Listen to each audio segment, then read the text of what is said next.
Hi, I'm Robin. And I'm Chris. Together we're the Gen X couple.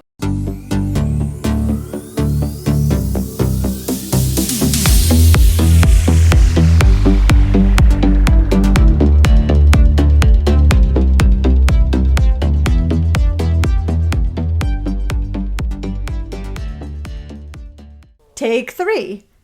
Hey guys, and happy Halloween. This is our third try, but I swear we're going to get it right this time. Yes, happy Halloween, everyone. Halloween is my favorite holiday. I wanted to know, do you guys get a lot of trick-or-treaters where you live? Sadly, we get exactly 0. We live on a main road with no sidewalk, so it's not really conducive to trick-or-treating. Plus, there are no little kids in the neighborhood.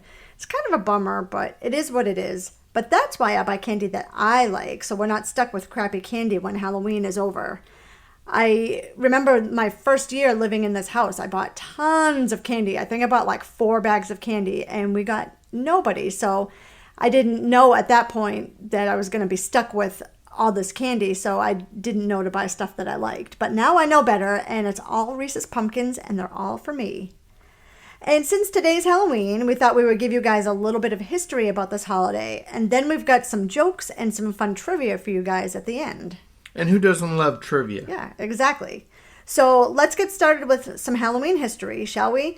And of course, I think I mentioned this in every single episode, but Chris has troubles pronouncing certain words. So I'm going to take this first part because there are definitely words in there that he's not going to be able to pronounce. That's true. Yeah. You're welcome.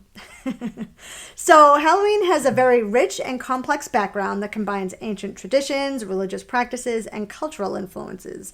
So here's a very short overview of its origins and evolutions. So let's start with ancient Celtic origins. And by that, I'm referring to Samhain. And you may have seen this word in writing. It's spelled Samhain, but it actually is pronounced Samhain. And Halloween traces its roots back to the ancient Celtic festival of Samhain. Celebrated on October 31st, Samhain marks the end of harvest season and the beginning of winter, which is a time often associated with death, or at least it was back then.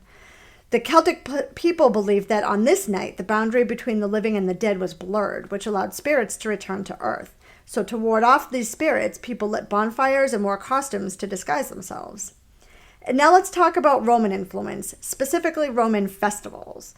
When the Romans conquered Celtic lands, they brought their own traditions, including 2 festivals that influenced Halloween as we know it.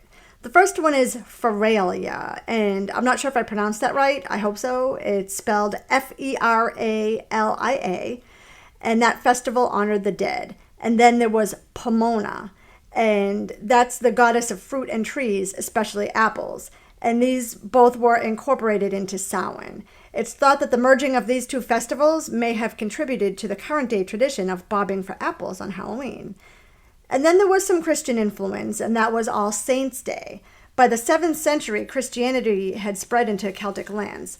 So in an attempt to replace or absorb pagan festivals, the church established All Saints' Day, also known as All Hallows' Day. And that was on November 1st, and it honored all the saints. Sorry, I was reading from my outline, and I had to flip the page, so I lost my place almost, but I didn't. So anyway, the night before All Saints' Day became known as All Hallows' Eve, which eventually shortened into Halloween. Later, All Souls' Day on November 2nd was created to honor the dead, which further blended the Christian and pagan customs. So you're probably wondering, how did Halloween evolve in the United States? So in colonial America, Halloween traditions were brought over by European immigrants, particularly the Irish during the Great Famine in the mid-19th century. Initially, Halloween was more about community gatherings, storytelling, and some light shenanigans, but over time it evolved into a more family-friendly holiday that we know today, complete with activities like trick-or-treating. And speaking of trick-or-treating, this practice has roots in various traditions, including the medieval practice of souling, where the poor would go door to door on All Souls' Day offering prayers for the dead in exchange for food. The modern version, involving children dressing in costumes and receiving treats, became popular in the U.S. in the 20th century. And of course, we all know now that Halloween is a huge commercial holiday in the United States, and I'm sure many other countries. You guys know what I'm talking about. Elaborate decorations, like those 12-foot skeletons that I'm saving for. fun costumes, and of course candy sales that generate billions of dollars each year. Yeah, and we help contribute to that. Yeah, we sure do. And of course, there's Halloween parties, haunted attractions, and horror movies. Halloween's a pretty big deal now. And while Halloween is widely celebrated, it also varies in observance around the world. So, for example, in Mexico, Dia de los Muertos, which translates to Day of the Dead, is often celebrated around the same time, focusing on honoring deceased loved ones rather than the spooky aspects of Halloween. Families build altars, decorate graves, and celebrate with food and music. So, as you guys can see, Halloween is a holiday with deep historical roots that have evolved over centuries, blending ancient Celtic rituals, Christian traditions, and modern secular customs into the festive and often spooky celebration that we know today. And I really hope that wasn't too boring for you guys. Yeah, gee, thanks. As if I don't hear enough of that all night, every night. We also wanted to share some fun and interesting facts about Halloween. Did you know that jack-o'-lanterns weren't always pumpkins? The tradition of carving jack-o'-lanterns originated with the Celts, who used turnips and potatoes. When Irish immigrants brought the tradition to America, they discovered pumpkins, which were much more abundant and easier to carve. I did not know that. Apparently, Halloween was once called Black Halloween. In the early 20th century, Halloween was associated with acts of vandalism and pranks. It earned the nickname Black Halloween due to the destructive nature of some of the activities. Candy corn was originally called chicken feed. When it was first produced in the 1880s, it was marketed to farm communities and featured a rooster on the packaging. Oh, interesting. And here's a fun one.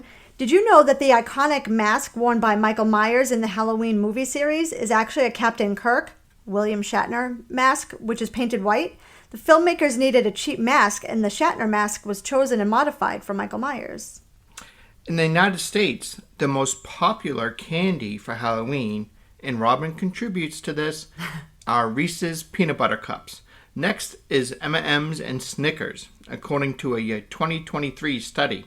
Yeah, well, the Reese's Peanut Butter Cups are my favorite, and especially the Reese's Pumpkins. Why do those ones taste even better than regular Reese's Peanut Butter Cups? I don't even know the answer to that, but they definitely do, and you guys who like Reese's can confirm that. Definitely hits better. Yeah, they do. For real. Which famous magician died on Halloween? Which one? Harry Houdini. Pretty ironic. Don't you think? What phobia do you suffer from if you have an intense fear of Halloween? Oh, I can answer this one. It's called Samhainophobia. What was the first city in the United States to officially celebrate Halloween? Oh, I know this one too. It's Anoka, Minnesota. All right. So what does it mean if you see a spider on Halloween? Well, I don't know that one. Yeah, it's believed to be the spirit of a loved one watching over you. All right. I promise to never come back as a spider. Thank you. Just come back as a ghost, like a normal person.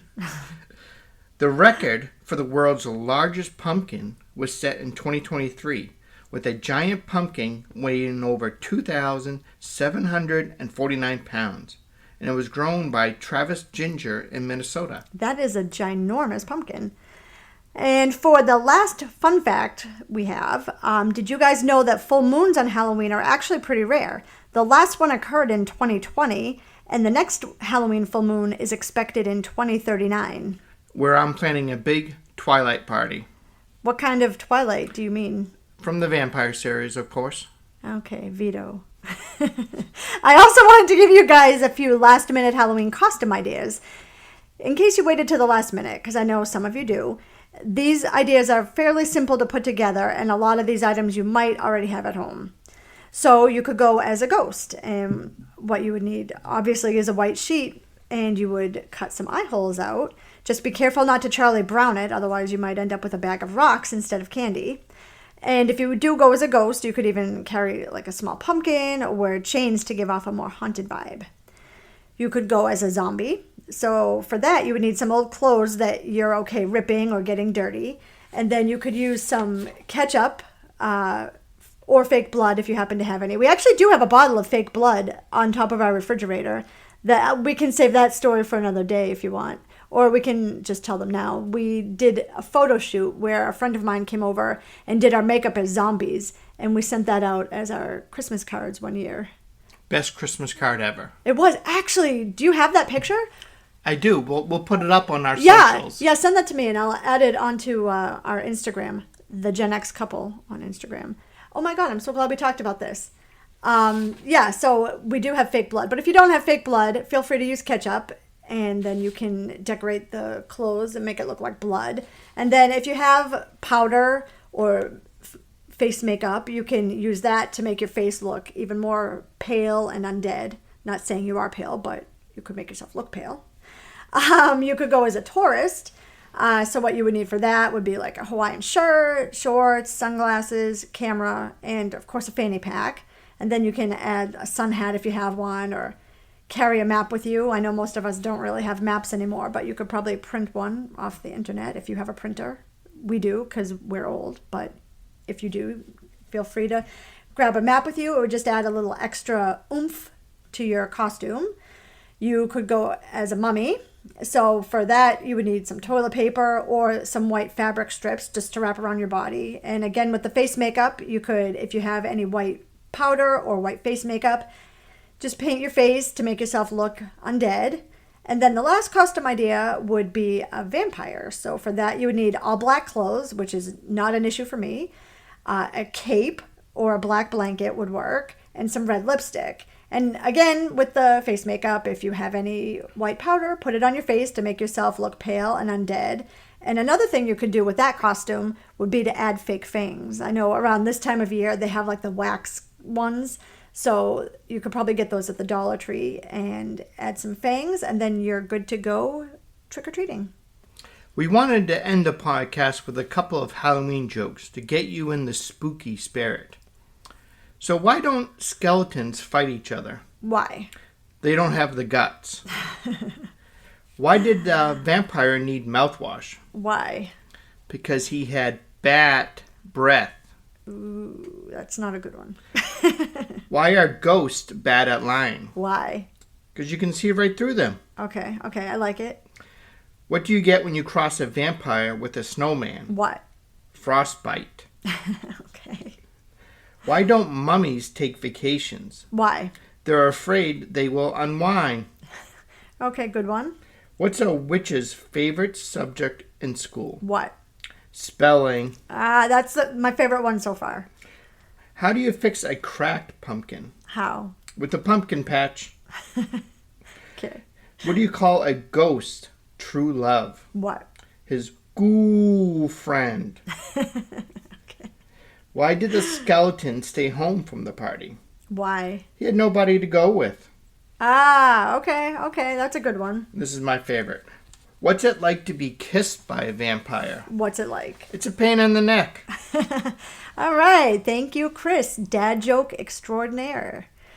So we're going to start wrapping up, but I just wanted to say that Halloween is a holiday that brings people together through shared traditions and playful frights. Whether through dressing up, carving pumpkins, or simply enjoying the festive atmosphere, Halloween allows us to step into a world where the ordinary becomes the extraordinary. So we hope you have a fun and safe Halloween tonight. And parents, don't forget about the parent tax. And kids, it's like the phantom tax. Phantom tax. Yes, very good callback to our Gen Z episode. Yes, and happy Halloween, everyone. I hope if you guys are out trick-or-treating, you get tons of good candy. And be sure to connect with us on socials at the Gen X Couple on Twitter and Instagram. I'm going to post that zombie picture of the family with our faces made up in a few minutes. So check our Instagram for that. And don't forget to tune in next Thursday and every Thursday for a brand new episode. Next week, we have a special Veterans Day episode as told by my favorite veteran. That's Chris, by the way. And in the meantime, see you later, alligator. in a wild crocodile.